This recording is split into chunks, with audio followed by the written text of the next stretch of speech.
अस्सलाम वालेकुम। आप सब लोग कैसे हैं? उम्मीद है सब अच्छे होंगे। इस तरह के सेंटेंसेस हम डेली यूज़ में अक्सर बोलते हैं ना, जैसे कि मानो या ना मानो उसने रिश्वत ली है, मानो या ना मानो वो झूठ बोल रहा है, मानो या ना मानो कम अज़ कम मैं ऐसा नहीं सोचती। तो इस तरह का सेंटेंसेस के अंदर हम बोलते हैं मानो या ना मानो, यानी कि यकीन करो या ना करो ऐसा तो है।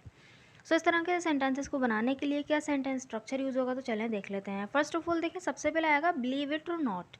बिलीव इट और नॉट का मतलब है मानो या ना मानो, यानी यकीन करो या ना करो। फिर उसके बाद आएगा जो सेंटेंस होगा हमारा वो आ जाएगा। So let's see with the help of sentences so that we will be able to understand very well. So first sentence is मानो या ना मानो उसने रिश्वत ली है। मानो या ना मानो उसने रिश्वत ली है। सो मानो या ना मानो तो आ जाएगा बिलीव इट और नॉट, और उसने रिश्वत ली है ये प्रेजेंट परफेक्ट का टेंस है। प्रेजेंट परफेक्ट का टेंस है, ठीक है। तो बनेगा किस तरह से, बिलीव इट और नॉट ये फ्रेज आया मानो या ना मानो के लिए, ठीक है, यानी यकीन करो या ना करो। He has taken a bribe, उसने रिश्वत ली है। नेक्स्ट सेंटेंस इज मानो या ना मानो अंदर से सब लीडर्स एक जैसे हैं। मानो या ना मानो अंदर से सब लीडर्स एक जैसे हैं, तो बनेगा believe it or not all leaders are alike from with in.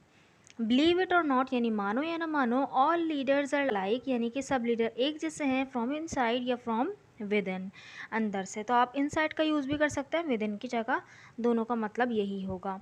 Next sentence is मानो या ना मानो वो झूठ बोल रहा है। मानो या ना मानो वो झूठ बोल रहा है, वो झूठ बोल रहा है प्रेजेंट कंटिन्यूअस का टेंस है, बनेगा believe it or not he is lying. Believe it or not he is lying. Tell a lie का यूज़ भी करते हैं, वो एक कोलोकेशन है। यहाँ पर जो है लाई को एज मेन वर्ब यूज़ किया है, तो यहाँ पे हम लाइंग बोल सकते हैं कि believe it or not he is lying, वो झूठ बोल रहा है। मानो या ना मानो वो झूठ बोल रहा है। नेक्स्ट सेंटेंस इज मानो या ना मानो कम अज़ कम मैं ऐसा नहीं सोचती। मानो या ना मानो कम अज़ कम मैं ऐसा नहीं सोचती, तो कम अज़ कम के लिए तो एटलीस्ट आ जाएगा। मैं ऐसा नहीं सोचती प्रेजेंट इंडेफिनिट का सेंटेंस है, नेगेटिव। किस तरह बनेगा, believe it or not at least I don't think so.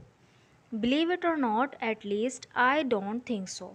So I hope आपको ये स्ट्रक्चर समझ में आ गया होगा। So this sentence is for you to translate मानो या ना मानो आपने गलत किया है। मानो या ना मानो आपने गलत किया है। इस सेंटेंस को बनाकर ज़रूर कमेंट बॉक्स में लिखिएगा, ताकि मुझे पता चले कि आपको वीडियो समझ में आई कि नहीं आई। अगर वीडियो अच्छी लगी तो चैनल को ज़रूर सब्सक्राइब भी कर दीजिएगा और वीडियो को लाइक भी कर दीजिएगा। अल्लाह हाफ़िज़।